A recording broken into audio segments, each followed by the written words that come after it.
तुम किससे बातें कर रही थी इतनी ऊंची ऊंची? वॉशरूम तक आवाज आ रही थी तुम्हारी। बाबा की कॉल आई हुई थी, उनसे बात कर रही थी। शायद नेटवर्क का इशू था, आवाज ही नहीं जा रही थी, इसलिए जरा ऊंचा बोलना पड़ा मुझे। अच्छा अच्छा, मैं परेशान हो गया था, मैंने सोचा पता नहीं क्या हो गया तुम्हें।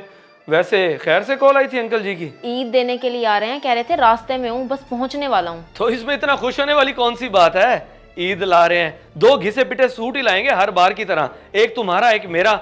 पसंद आए ना आए सिलवा के पहनना जरूर पड़ेगा, ना पहनो तो यूं महसूस होता है कि नाराज ना हो जाए अंकल। तैमूर, ये कैसी बातें कर रहे हैं आप? बिल्कुल सही बात कर रहा हूँ भाई, अगर ईद देनी है तो 20-25 हजार रुपए बेटी के हाथ पे रख दो, ताकि बंदा अपनी पसंद की कोई शॉपिंग कर ले, सस्ते में जान छुड़वा लेते हैं, इसे कहते हैं बेटी की ईद। बड़े ही अफसोस की बात है तैमूर, आप ऐसी बातें करेंगे मैं सोच भी नहीं सकती थी। बाबा की जितनी गुंजाइश होती है वो ले आते हैं खुशी से, कोई ईद खाली नहीं जाने दी उन्होंने। कभी आपने कुछ दिया है उन्हें ईद पे? मैं क्यों दूं उनको, मैं उनका दामाद हूं, वो मेरे नहीं है। सच बात की तो बुरा मान गई, तुम्हें तो पता ही नहीं है कि लोग क्या कुछ देते हैं ईदों पे अपनी बेटियों और दामादों को।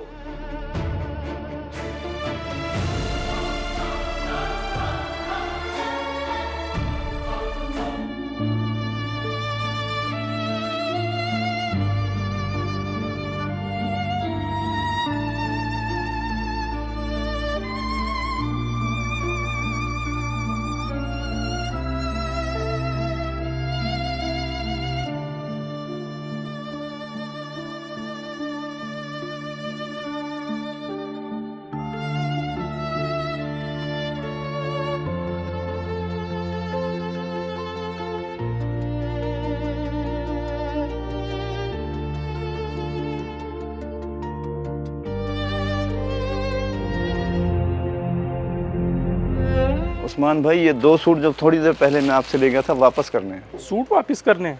मगर क्यों, पसंद नहीं आए क्या? पसंद और नापसंद की तो बात ही नहीं है उस्मान भाई, असल में मैंने बेटी और दामाद के लिए लिए थे, उन्होंने पहले ही बहुत सारे सूट दिए हुए सिलने के लिए, अब इनकी ज़रूरत नहीं है। अच्छा चले, कोई बात नहीं है। भाई साहब, 2 सूट वापस आ गए, इन्हें 5000 दे दें। बहुत शुक्रिया आपका। रऊफ भाई, ये वापसी लगा दो सूट।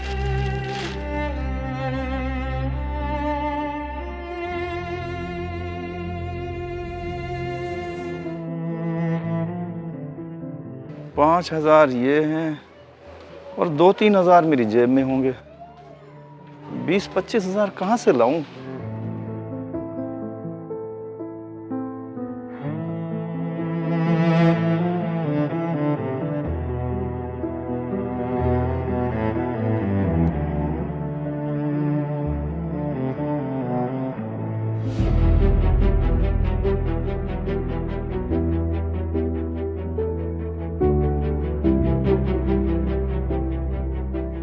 कॉल क्यों नहीं लग रही बाबा को?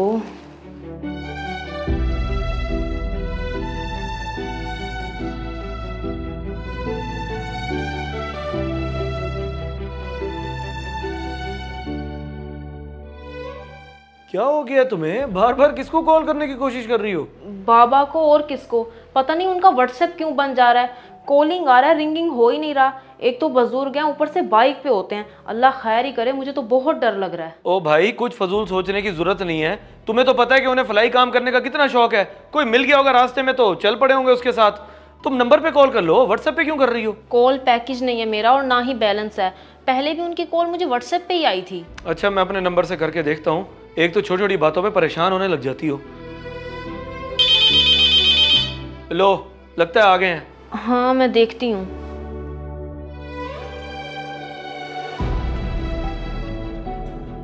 बाबा, आप तो कह रहे थे आप पहुंचने वाले हैं और अब आप 2-3 घंटे बाद आ रहे हैं। बेटी, मैं आ तो तुम्हारी तरफ ही रहा था, बस वो रास्ते में एक ज़रूरी काम पड़ गया, मैंने सोचा पहले वो करता चलूं। अच्छा, अब अंदर तो चलो। कमाल करते हैं बाबा आप भी, मैं इतनी परेशान हो गई थी कि अल्लाह खैर करे, इतनी देर कैसे हो गई। कहाँ रह गए थे अंकल जी? आपकी बेटी परेशान हो रही थी कि आते आते रास्ते से पता नहीं कहाँ चले गए, मैंने तसल्ली दी कि कोई काम पड़ गया होगा, परेशान होने की जरूरत नहीं है। हाँ हाँ, मैंने इसको बताया कुछ काम पड़ गया था। अच्छा बेटी, इस दफ़ा मैंने तुम लोगों के लिए ना कपड़े नहीं खरीदे। नहीं लिए? लेकिन आप तो कह रहे थे ईद देने आ रहे हैं। बिल्कुल, मैंने कहा था ये 22,000 रुपये हैं, तुम दोनों मियाँ बीवी जाके बाजार से अपनी पसंद के कपड़े खरीद लेना।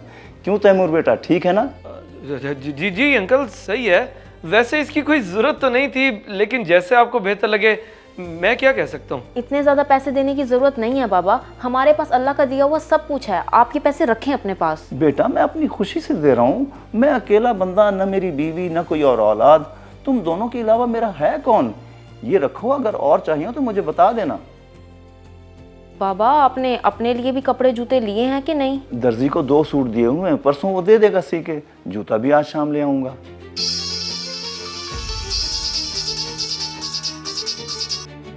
हेलो सलीम भाई, मैं बेटी की तरफ आया हुआ हूँ, बस निकलने वाला हूँ, 10 मिनट तक आपके पास पहुँच जाऊंगा। जी जी मैं आया। बाबा आपका बड़ा मोबाइल कहाँ गया और ये बटनों वाला कब ले लिया? बेटा मैंने सिर्फ कॉल करनी और सुननी होती है, इसलिए वो बेच के ये ले लिया है। अच्छा मैं चलता हूँ, सलीम साहब मेरा इंतज़ार कर रहे हैं, सुई गैस के दफ्तर जाना है उनके साथ। ठीक है तैमूर बेटा, अल्लाह हाफिज़। अल्लाह हाफिज। तुमने कोई बात की अंकल को? नहीं, मैं क्यों करूँगी कोई बात, भला वो बात भी बाबा से करने वाली थी। तो फिर जो मैंने कहा वो अंकल ने कैसे सोच लिया? 22,000 दे गए हैं और साथ में ये भी कह गए कि अपनी पसंद के कपड़े ले लेना।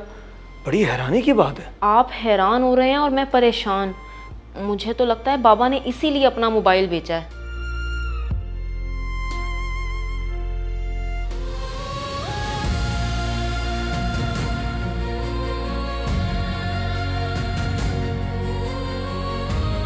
बाप के बस में हो तो वो दुनिया जहान की हर खुशी अपनी औलाद की झोली में डाल दे, और खास तौर पर जब बेटी शादीशुदा हो तो वो अपनी हैसियत से बढ़कर अपनी बेटी के लिए करता है, ताकि उसे ससुराल में शर्मिंदगी ना उठानी पड़े।